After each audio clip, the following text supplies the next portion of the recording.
Now, at this point, you might be saying, Liam, this medical school thing sounds like a terrible deal, right? I spent a ton of time in school, right? Why would I be a cardiac surgeon, right? I'm going to spend 14 years in school in addition to getting my college degree, right? That's insane.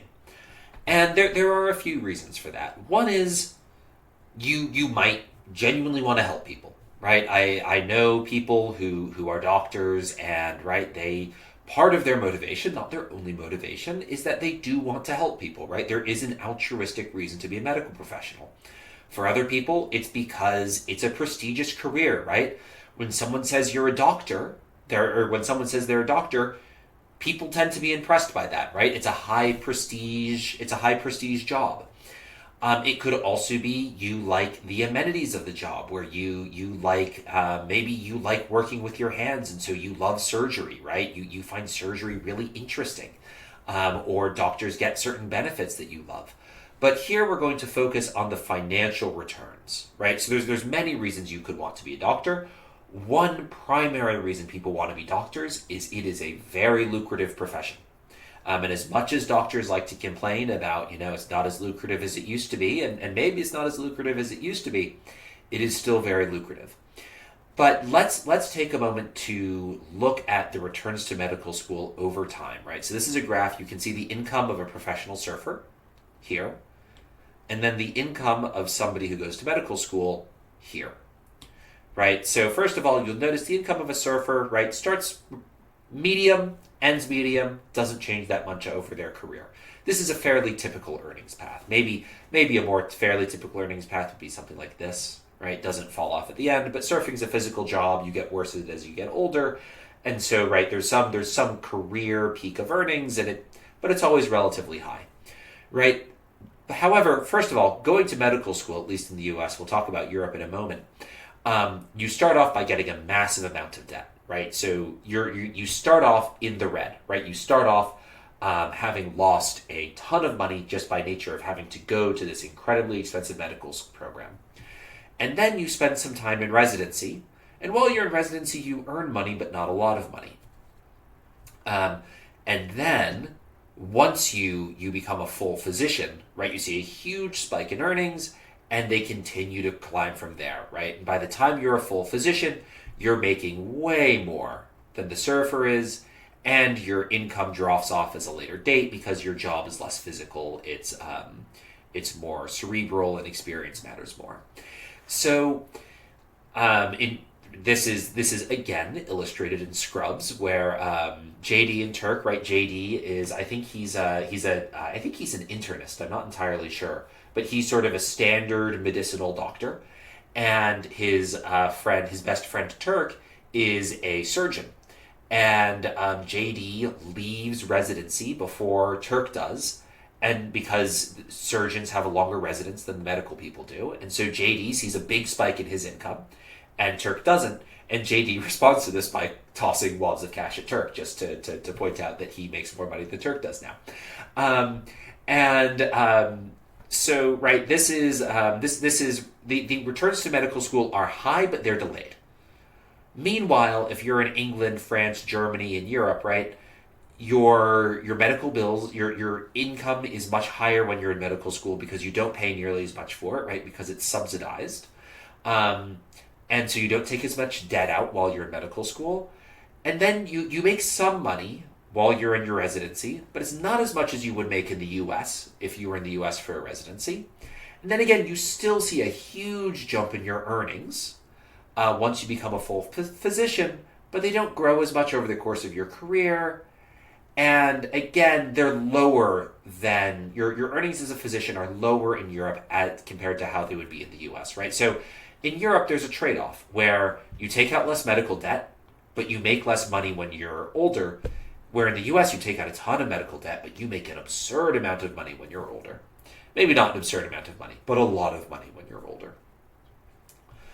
So how do economists think about the value of a career or value of a career choice? Because it's kind of hard to compare, being a surfer to being a medical professional here, because you spend so much time earning less than the surfer, and then you start earning more.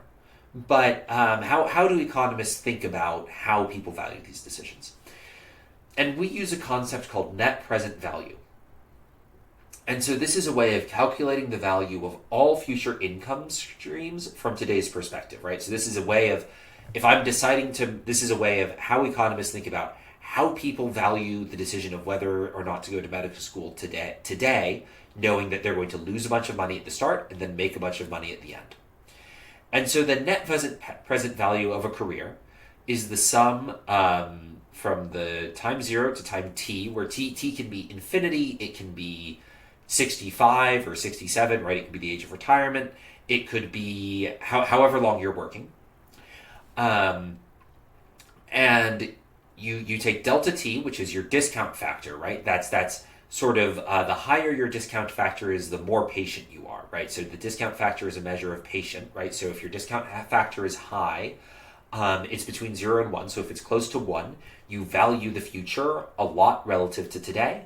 If it's very close to 0, you don't value the future very much, right? We saw this was mentioned in the lecture on the Grossman model, and where some people might be more patient than others, as well as the lecture on socioeconomic disparities, where it was thought that, maybe some people have high deltas, they have high discount factors, they have discount factors close to 1, and so they value both education and they value education because it will make them more money in the long run, and they value health because health is a capital good that will have dividends that will pay off over the long run.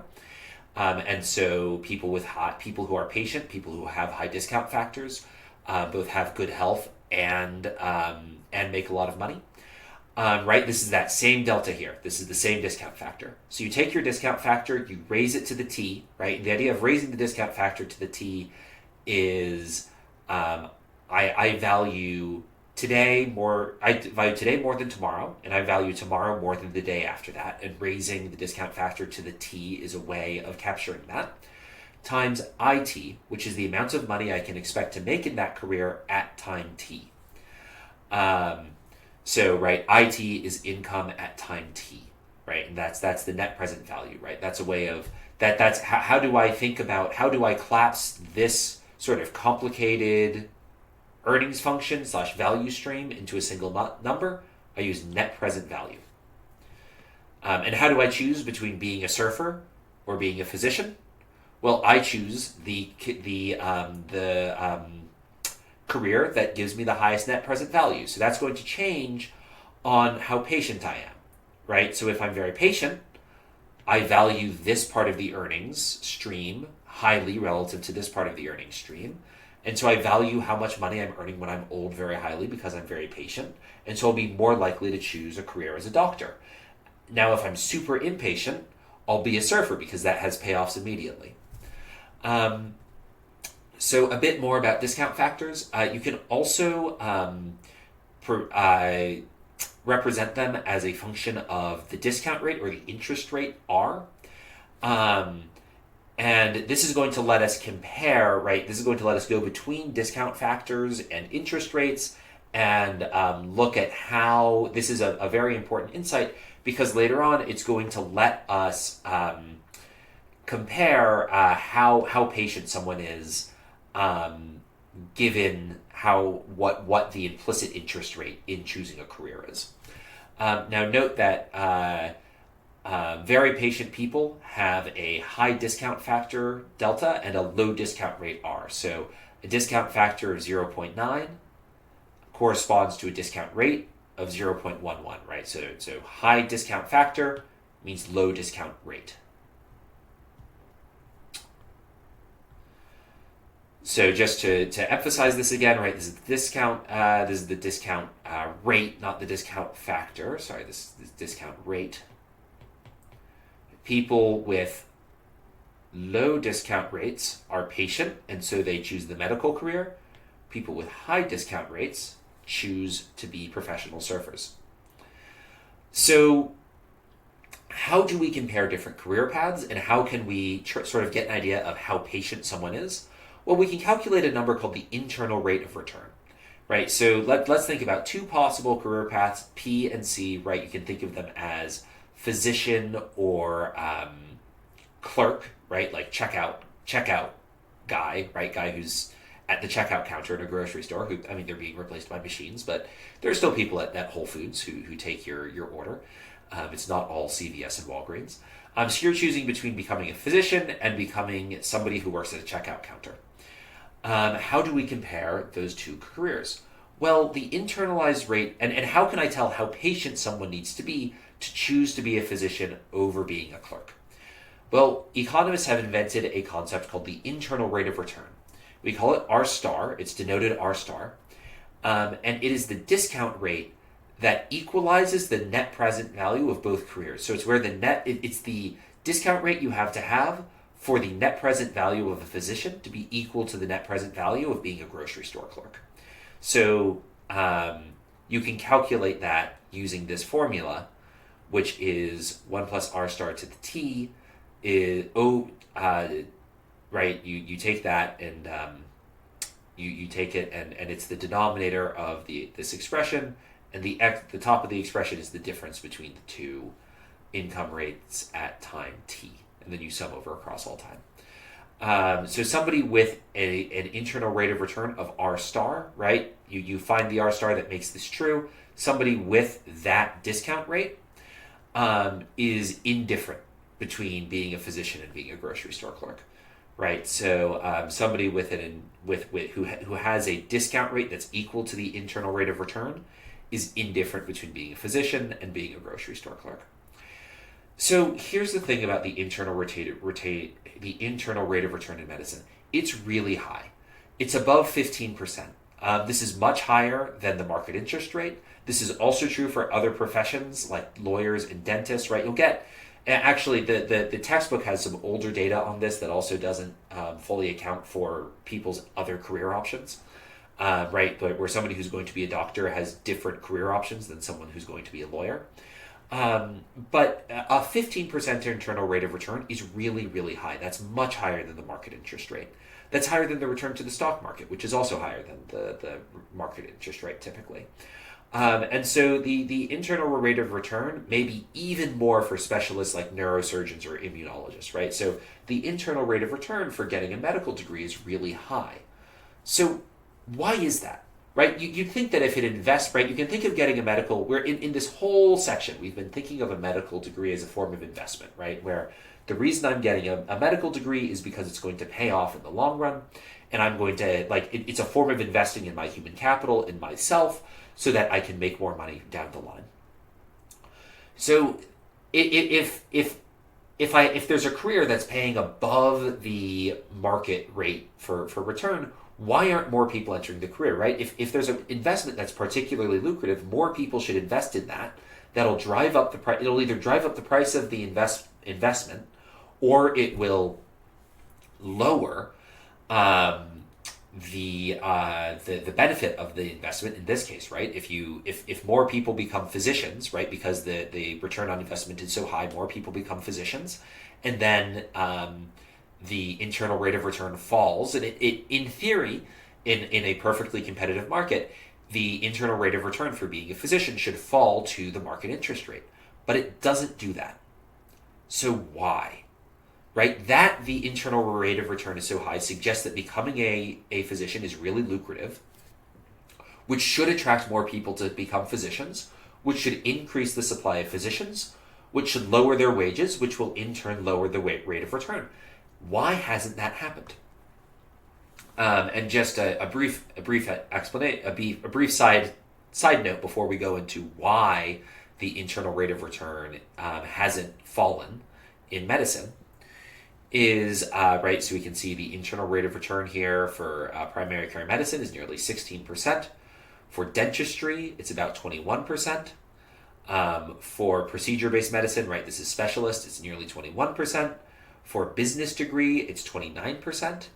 And then for law, it's 25%, right? So these indicate that all these degrees have a very high rate of return, right? All these different, all these professional degrees have a very high internal rate of return. Note that this doesn't necessarily correspond one-to-one to net present value of the career. And my guess is that's because they're probably comparing this to the outside option, which is what they should be comparing it to, right? I compare someone who's deciding to become a lawyer or a doctor has good outside options, right? They're deciding, like, for instance, someone who's deciding to get a PhD in economics is typically choosing between a PhD in economics or going into a career of economic consulting, which pays, it can pay six figures pretty quickly. Right, you should, when you're calculating internal rates of return, you should be comparing what their outside options are and also adjusting for the number of hours they're working. So why hasn't the internal rate of return for physicians fell? Well, the sort of number one explanation for this, and the one we'll be focusing on in this course, is barriers to entry. Right, so there are barriers to entry to becoming a physician. Becoming a physician is difficult, and that might explain the high internal rate of return. It's very likely it does, or at least a significant part of it. So in the 19th century, becoming a doctor was simple. You could do it, and there was no regulation about training. There were all these terrible medical schools that were churning out terrible doctors who were killing people. There's actually a recent working paper that just came out in the National Bureau of Economic Research that found that when the American Medical Association came out, and in 1910, when the Flexner Report came out, and a bunch of low-quality medical schools were shut down, patient death rates fell because a bunch of incompetent doctors, right? The places that were training incompetent doctors shut down. And so the American Medical Association was founded in 1847, and economists have a love-hate relationship with the American Medical Association. On the one hand, we like having high-quality doctors. On the other hand, the American Medical Association is sort of a cartel, as economists would think of cartel. I'm not saying they're a drug cartel who goes around and like murders people and kidnaps them. You can think of them as a union, which is also a form of what economists consider a cartel, right? Our cartel is just a group of people who are colluding for some outcome in economics speak. It's not, again, it doesn't have a criminal connotation in economics. And so, right, the American Medical Association does things like, for instance, they made it difficult for German doctors, who are the best doctors in the world, to get medical licenses in the U.S. when German doctors were fleeing Nazi Germany, right? So So on the one hand, they restrict the supply of physicians, right? They have all these rules about, making sure that medical classes are only so big and that they meet certain standards, right? So that restricts the supply of physicians. On the other hand, that also improves the supply of physicians. So if it weren't for the American Medical Association, chances are you'd have a lot more bad doctors running around. So on the one hand, the American Medical Association decreases the supply of doctors, which raises doctors' wages and increases the price we pay for medical care. On the other hand, it also improves the quality we pay for medical care. Now, this might not, right, we might not care about the quality of the average doctor if we could tell any given doctor's quality, right? I might be okay with there being a bunch of bad, cheap doctors out there if I know who the bad, cheap doctors are. But as we keep coming back to in this course, it's really difficult for me as a layperson to know who the good doctors are and who the bad doctors are. And so it's really nice for me as somebody who doesn't know anything about medicine and practice, right? I'm not a doctor, right? I may teach a health economics course. That doesn't mean I know how to treat the measles. It's really nice that I am able to basically go to any medical professional in the country, any doctor in the country, and be reasonably sure that they've been trained to a decent standard and that they're reasonably competent because they had to get through medical school and that was difficult. And, getting through medical school, as we discussed, over half of people who apply to medical schools don't get in, right? People who become doctors tend to be smart people, right? I remember there was a scandal, I think out of NYU, where a sort of an old, stodgy biochem professor gave a bunch of students C's and other low grades, which at NYU, right, they're getting a C at NYU is unthinkable, right? Grade inflation is through the roof, right? It's not like the relatively uninflated University of Maryland, right? I mean, NYU is, it's a private school, lots of grade inflation. And this this professor gave a bunch of students C's and a C in biochem. That might not be a failing grade, but if you're a pre-med, that's a failing grade. That's bad enough to keep you out of medical school if you get a C in biochemistry. And so all the pre-meds and their parents wrote in and they got the professor removed. They were furious and they said, "It's our dream that we become doctors and this professor is standing in our way." And my response was, it's my dream that my doctor be able to pass biochemistry.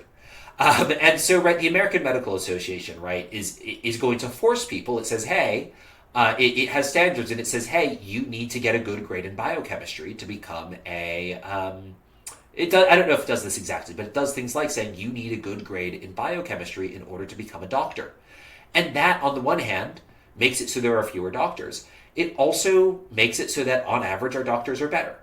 And so starting in 1847, the American Medical Associations got started, right? They started creating prerequisites like biochemistry for medical school.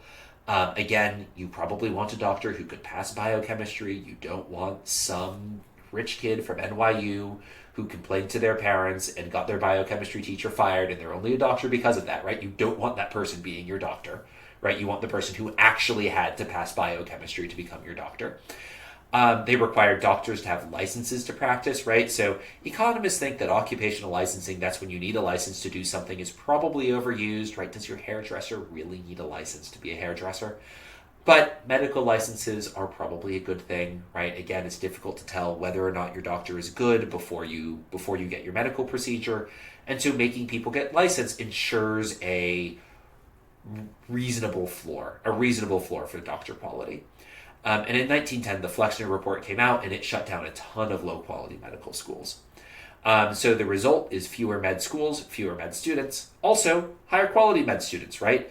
Fewer people, right? Areas where lots of med schools were shut down by the Flexner Report saw big decreases in mortality, right? So it's not just that the American Medical Association is a cartel protecting the high wages of incumbent physicians. They also ensure patients have relatively high quality to care. And so, as I've been mentioning this whole time, there are real trade-offs from barriers to entry, right? Because of barriers to entry, right, consumers have to pay above the competitive price. When you pay your doctor, you're paying them more than the competitive price would be if there was a perfectly competitive market and the American Medical Association didn't exist and doctors didn't need licenses, right? If doctors didn't need licenses, you need to pay them a lot less. And physicians earn monopoly rents, right? Which monopoly rents are wages above the competitive price due to an artificial constraint of the market, in this case needing a medical license, which requires a medical degree. On the other hand, as we've been talking about, barriers to entry ensure that physicians are qualified, which, I'm sure we all want qualified physicians. We don't want, right, Dr. Zoidberg from Futurama. So now let's discuss the sort of training and the payoff for entering different fields, right? Because different fields have different wages and different internal rates of return. So neurosurgeons, right, from 2004 to 2005, they on average made $132 an hour and worked 58 hours a week, right? So they're making a lot of money and they're working a lot.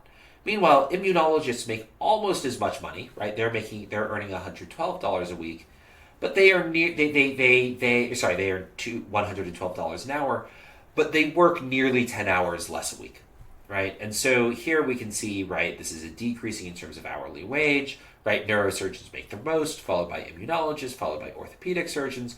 All the way at the bottom, we have internal medicine practitioners and pediatrics, which, if you will remember from earlier, also required the least amount of training. And some doctors, right, for pediatrics, doctors might like working with kids, right? There are people who like working with kids, right? They might be willing to take a pay cut to work with kids. And we can see also there's a lot of variation in hours per week, where dermatologists, they earn a lot of money and they don't need to work that much. That sounds like a pretty good deal. Side note, as I mentioned earlier, dermatologists have some of the highest medical, the MCAT scores of any group, right? Very smart people become dermatologists. right? Psychiatrists don't work as much, right? They also don't earn as much. Meanwhile, right, general surgeons are working a ton. They're working more than neurosurgeons, but they earn less per hour, right? So this is a fun table you can look at, compare the hourly wages and work hours of different professions, of different specialties. Now, these salaries are determined by market forces, right? So longer training periods lead to higher salaries because you need to invest more. So we can see, right, that as training goes up, right, as the time training goes up, salary goes up, right? So cardiac surgeons spend a lot of time training and much more time working than they spend 4 years more in this graph at least. On average training than family practitioners. The other graph we showed actually much more. I think it showed 10 years more, or 7 years more. And so cardiac surgeons, right, they earn around 2.5 times more than family practitioners do, and they have to train for 4 more years. Right, now you'll notice neurosurgeons, they just make a ton of money, which makes sense. If somebody's operating on your brain, you only want the best of the best doing that. So my guess is that neurosurgeons are on average very high ability. But neurosurgeons, they have to spend 6.5 years training, right? And as opposed to family practice, right? So other standouts, dermatology doesn't need to spend that much time training and they make a lot of money. Neurology spends a ton of time training and they don't make that much money.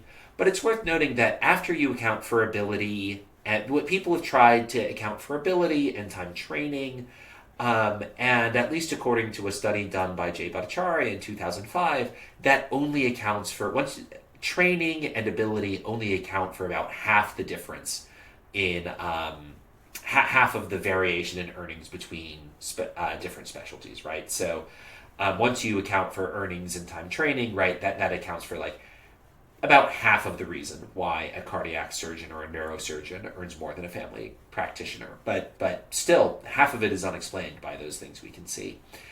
Now, it's also worth noting workload, right? People earn more. So again, this is dermatology stands out. Dermatology is a cushy position, right? You don't work that much and you make a ton of money, right? But we can also see people who make more, who work more hours per week earn more, right? So one of the reasons why cardiac surgeons, right, part of the reason that cardiac surgeons make more money is because they need to spend a lot of time training.